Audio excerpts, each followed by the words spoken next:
নমস্কার সবাইকে, শুভ সকাল। সবাই কেমন আছেন? আশা করি ভালো আছেন, আমিও ভালো।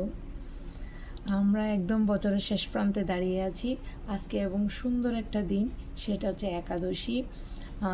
একাদশী অবশ্য দুদিন ছিল, কালকেও ছিল একাদশী, আজকেও আছে। তো কারা কারা ছিলেন কালকে এবং আজকে কারা কারা আছেন অবশ্যই থাকবেন, যেহেতু খুবই সুন্দর একটা একাদশী, পুত্রদা একাদশী। সবাই থাকার চেষ্টা করবেন। কালকে যারা ছিলেন না, আজকে অবশ্যই তারা থাকবেন। আর বছরের শেষ প্রান্তে একাদশী তো অবশ্যই থাকার দরকার আমি মনে করি। আজকের দিনে আমি একটা শ্লোক পাঠ করে শোনাবো আপনাদেরকে, যেটা একদম কমন এবং আমরা সচরাচর সবাই জেনে থাকি। চলুন।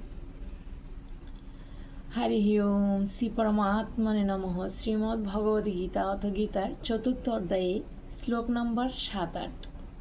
यदा यदा हि धर्मस्य ग्लानिर्भवति भारत अभ्युत्थानमधर्मस्य तदात्मानं सृजाम्यहं परित्राणाय साधनां विनाशाय च दुष्कृतां धर्मसंस्थापनाय সম্ভাবমি যুগে যুগে। এই শেষের দিনে শ্লোকটা পাঠ করার অর্থ হলো, আমরা একদম বছরের শেষ প্রান্তে এবং আমাদের দেশের পরিস্থিতিও ভালো না। আমরা জেনে এসেছি প্রতি যুগে যুগে ভগবান বিভিন্ন অবতার রূপে আবির্ভূত হয়, এবং আমিও চাই 2026 সাল এমনটাই হোক যাতে আমাদের ধর্ম রক্ষা পায় এবং আমাদের সনাতনী আরও এগিয়ে যেতে পারে, এবং এই যুদ্ধক্ষেত্রে ময়দানে যেন ভগবান স্বয়ং তিনি কলিরূপে যেন আবির্ভূত হয় এবং আমাদের সাধুদের যেন রক্ষা করে এবং আমাদের মঠ মন্দিরগুলো যেন রক্ষা করে। ভগবান যেন স্বয়ং তিনি এসে আমাদের সনাতনীদের রক্ষা করে, কেননা আমাদের সনাতনী একদম কি প্রান্তে আছে, অবশ্য যে যেই জায়গায় আছে সেটাই বুঝতে পারছেন। আর আমি নিজেকে সবচাইতে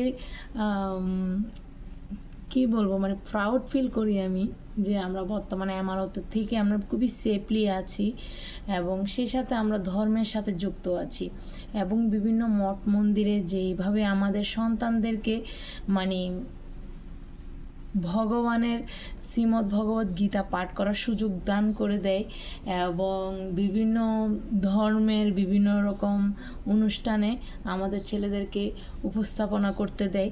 আসলে জিনিসগুলো মানে যখন দেখি খুবই ভালো লাগে।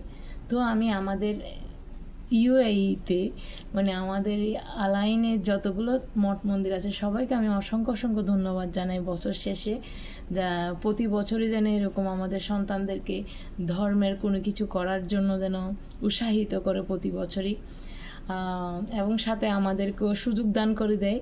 তো অবশ্যই দেয়। আমরা যেমন ধর কিছুদিন আগে আমরা গীতা পাঠ করেছি বিভিন্ন মঠ মন্দিরে গিয়ে। এই জিনিসটা আসলে খুবই খুবই আনন্দ লাগে যখন নিজেরাই এই জিনিস সুযোগটুকু পাই। আসলে আমাদের বাংলাদেশে সচরাচর এই জিনিসগুলো পায় না, সবাই মন্দিরেও যেতে পারে না, আর এখন কী বা যাবে, ঘর থেকেও তো বেরোতে পারতেছে না। তো যাই হোক, আমি বেশি কিছু বলবো না। বছর শেষে নতুন বছর সবার জীবন যেন আনন্দই ভরে উঠুক, এবং 2026 সাল সবার জন্য যেন সুখময় কিছু নিয়ে আসুক। নতুন বছরের নতুন কিছু নিয়ে যেন আপনাদের কাছে আমি উপস্থিত হতে পারি। তো আমার জন্য আশীর্বাদ করবেন, আপনাদের জন্য আমি ভগবানের কাছে আশীর্বাদ করব। নতুন বছরের শুভেচ্ছা জানাচ্ছি আগাম। সবাই ভালো থাকবেন, সুস্থ থাকবেন, এবং সবসময় ভগবানের প্রতি ভক্তি রাখবেন। আমিও চেষ্টা করব ভগবানের প্রতি ভক্তি রাখতে, এবং ভগবানকে তো সবসময় বলে আসি যে তোমার প্রতি ভক্তি দিও, প্রেম দিও, ভালোবাসা দিও, এবং এভাবে যেন বেঁচে থাকতে পারি।